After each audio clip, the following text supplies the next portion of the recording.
Welcome to this edition of Universal Parenting Clinic. On this show today, the clinic is focusing on legacies. What legacies are you leaving for your child? It is the joy of every parent to leave good fortunes behind for their children in terms of treasured inheritances. I do hope you have enough achievements in your lifetime so as to leave something of value for your child or children when you eventually finish your race here on earth. Houses are good, cars are good, and money is great too. But what legacies are you leaving for your children? Don't stress or kill yourself struggling to acquire what is beyond your reach after working hard as much as you can. Laboring in agony and tears to leave several material things for your child should not be a matter of life or death. Despite all efforts, some parents still end up realizing at last or late in life that they have little or nothing to leave as inheritances. Some people drive themselves mad and stressed out, while some others mingle with bad people to commit series of illegal acts just for the sake of acquiring several things for children yet unborn. Don't join the bandwagon. Do all you can in righteousness and effortlessly. From the abundance of your possession, you should be able to pass quality inheritance to your child or children. However, concentrate first on playing your part in the proper upbringing of your child while alive. Make a success of parenting first, and in so doing, you will already be laying a strong foundation for great legacies and inheritance for that child that money can never buy. I will admonish you also on this, and please remember very well that regardless of what measure of material things you have or do not have, the best legacies you can give to your child or children are those legacies that you will be remembered for daily, which can never be taken from them, which they will never be able to acquire with money, and will never forget, and which can never perish. Wealth may be squandered, properties may be sold or destroyed, or worse still, material inheritance may be taken over by others or governments. Money may be spent lavishly, and other material things too may expire within years of your demise. There is a common saying that the child on whom nothing was invested will be the one to sell the house upon which too much was invested. It is true. Foolishness knows no bound. Most children who were not trained to be wise will lose every inheritance due to same foolishness. As such, in your desire to leave legacies, think about education. That legacy can never expire. Think about leading your child to God. Even after your exit, the child will still continue in that relationship. I will strongly advise, however, that you leave behind legacies of integrity, because that will motivate, teach, correct, and guide that child long after your demise. It neither perishes nor disappears. It remains strong in the memory and consciousness of that child for as long as he or she lives. The child will live with such legacies, survive with them, and be prepared to higher heights with them.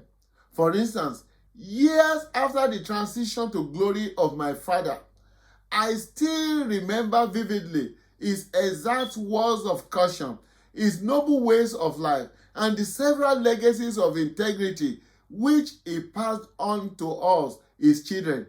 At crucial moments in life, I put this to practice, and at necessary moments too, I instruct my children on the right path to go, stressing the fact to their ears occasionally that my dad, their granddad, left that legacy which I have also found worthy of emulation. For instance, on certain occasions, I reminded them of the reason why I had to keep a promise I made the previous day, because in his lifetime, my dad told me that as a man of integrity, it is not wise to make foolish promises you cannot keep.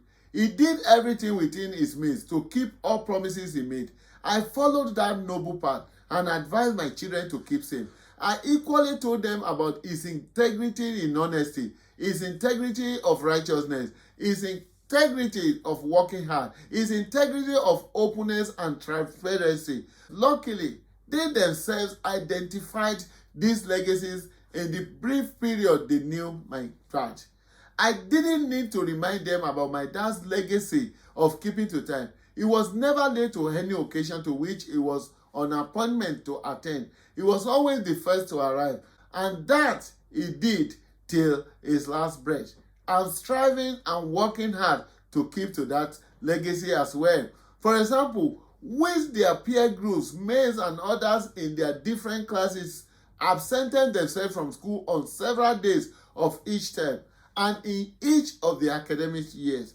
All my children attended their primary and high schools with 100% school attendance, no single day of absence, and they got certificates and monetary awards to encourage and reward their commitment from their schools for all their years in primary school. That wasn't because they didn't have reasons or stories to give to be absent from school like their colleagues, but because we operate strictly in line with the legacy laid by my dad on punctuality and attendance to work. Parenting Clinic, your show, our show, your happiness, our excitement. Thank you for joining in today. God bless you. Master Parenting Clinic, subscribe now. I worked for 27 years with no unauthorized absence myself, despite seeing colleagues at different times fabricating stories of fake illnesses to be off work at way. Money cannot buy such legacies of integrity. They are passed on from one generation to several other generations. Think seriously about how you are living your life. Think about the legacies you are passing on to your child. Think about what your child will remember you for. It really matters because long after you are gone, some of those other things may not matter, but the legacies will remain engrossed in the heart of your child and will point his feet or her feet to the directions to go and direct your child's heart and brain to the decisions to make. While thinking on parenting, think also on this. What do I wish to be remembered for? What legacies are you passing on? That's the show this week on Universal Parenting Clinic. I believe strongly that through this Universal Parenting Clinic and with proper understanding of the book, Parenting Without Tears, together we all can promote wellness in families and in the world. We can stop the tears from children, parents, and families. We can kick racism, fraud, incivility, corruption, wickedness, several addictions, violence, and the series of antisocial behaviors out of our families and the whole world. And at the same time, we can promote all the positive desires and aspirations towards the well-being of the children, parents, and the world at large. Till I come your way again by God's grace, I am the parenting advocate in the house, Michael Benga Bibilari MGB, Mr. Parenting. Please leave worthy, excellent, and long-lasting and viable legacies in and for your child. Think parenting. Be positive in parenting. Talk parenting. Be passionate about parenting. Don't just be a parent. Stop functioning. Be a responsible parent, a real parent, a parent indeed. Parent well.